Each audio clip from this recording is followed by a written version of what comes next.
ঢাকা এবং দিল্লির মধ্যেকার সম্পর্কের গভীরতা শুধু ড্রয়িং রুমের বৈঠক কিংবা যৌথ বিবৃতিতে সীমাবদ্ধ থাকে না। এর আসল পরীক্ষা হয় হাজার মাইলের দীর্ঘ সীমান্তে।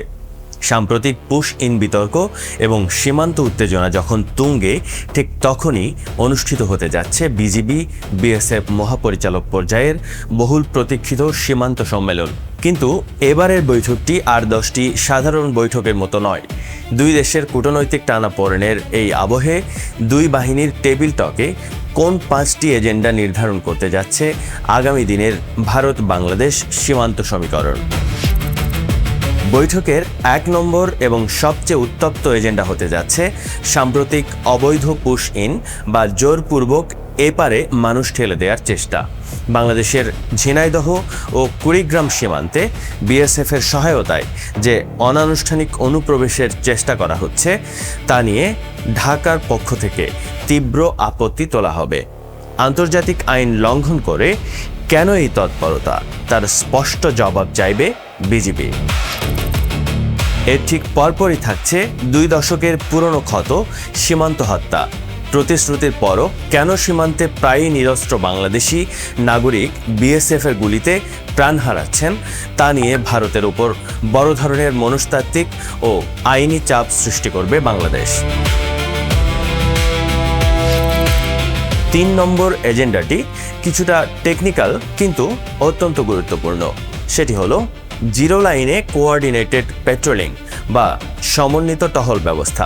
ভারতের পক্ষ থেকে প্রায়শই অভিযোগ করা হয় সীমান্ত চোরাচালান ও অনুপ্রবেশের। অন্যদিকে বাংলাদেশ দেখাবে যে বিএসএফ অনেক সময় বিজিবিকে না জানিয়ে এককভাবে জিরো লাইনের কাছাকাছি চলে আসে, যা দুই দেশের সীমান্ত চুক্তির পরিপন্থী। এ সমন্বিত টহলের ফাঁকফোকর বন্ধে এবার নতুন গাইডলাইন তৈরি হতে পারে। 4 নম্বর এজেন্ডায় থাকবে মাদক এবং অবৈধ অস্ত্রের চোরাচালান বন্ধ। বাংলাদেশের সীমান্ত দিয়ে ফেন্সিডিল, ইয়াবা এবং মারাত্মক সব সিনথেটিক ড্রাগস প্রবেশের যে ভারতীয় রুটগুলো রয়েছে তার একটি সুনির্দিষ্ট তালিকা বিএসএফের হাতে তুলে দেবে বিজিবি। বিশেষ করে ভারতীয় ভূখণ্ডের অভ্যন্তরে গড়ে ওঠা মাদকের কারখানাগুলো ধ্বংস করতে ভারতের সদিচ্ছা নিয়ে এবার কঠিন প্রশ্ন তুলবে ঢাকা। কারণ এই চোরাচালান কেবল অপরাধ নয়, এটি বাংলাদেশের যুব সমাজ ও জাতীয় নিরাপত্তার জন্য বড় হুমকি। বৈঠকের চূড়ান্ত বা 5 নম্বর এজেন্ডাটি হল আন্তঃসীমান্ত অপরাধী চক্র এবং সাজাপ্রাপ্ত আসামিদের সীমান্ত পার হয়ে পালিয়ে যাওয়ার রোধ। বাংলাদেশের অনেক কুখ্যাত অপরাধী বা রাজনৈতিক মামলার আসামিরা সীমান্ত পেরিয়ে ভারতে আশ্রয় নেয়। আবার ভারতের উলফা বা অন্যান্য বিচ্ছিন্নতাবাদী গোষ্ঠীর পুরনো রুটগুলো সচল করার চেষ্টাও থাকে।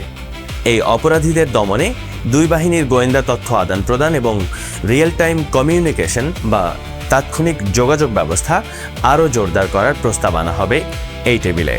এই 5টি এজেন্ডা কেবল একটি রুটিন বৈঠকের অংশ নয়, বরং এগুলো দিল্লি ও ঢাকার মধ্যেকার বর্তমান মনস্তাত্ত্বিক যুদ্ধের প্রতিফলন।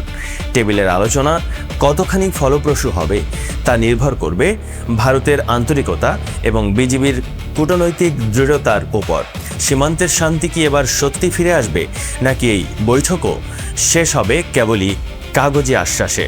আপনার কি মনে হয়, বিজিবি বিএসএফের এই বৈঠকে কোন এজেন্ডাটিকে সবচেয়ে বেশি গুরুত্ব দেওয়া উচিত? কমেন্টে আপনার মূল্যবান মতামত জানান।